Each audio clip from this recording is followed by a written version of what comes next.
The COVID-19 pandemic postponed many professional sports leagues in the U.S. last year, but it also had a major effect on college programs. For local college student athletes in San Diego County, the number of mental challenges they faced while playing were unprecedented, not just for them, but for the coaches and universities too. Sarah Brocha, a senior defender for the San Diego State University women's soccer team, is one of those student athletes affected.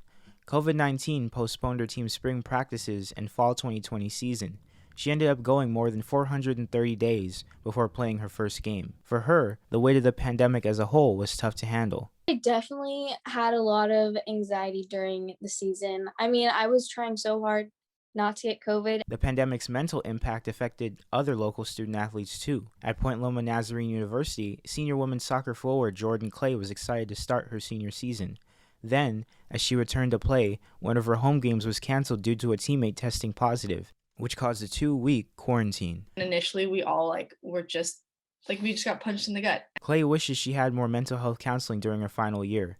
She says many athletes don't reach out for help due to a stigma of being seen as weak by their coaches and teammates, which affects their overall health and wellness. It's just brushed over, and then that can lead to injury, and then that leads to more mental struggling.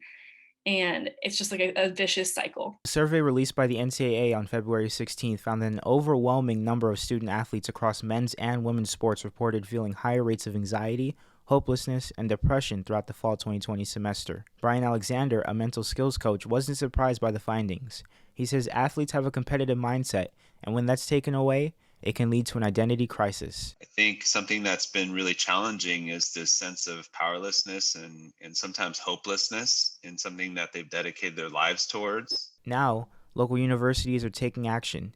Despite that, though, some student athletes say there's still a long way to go. I think there's always more to be done. Devin Watley, JMS Reports.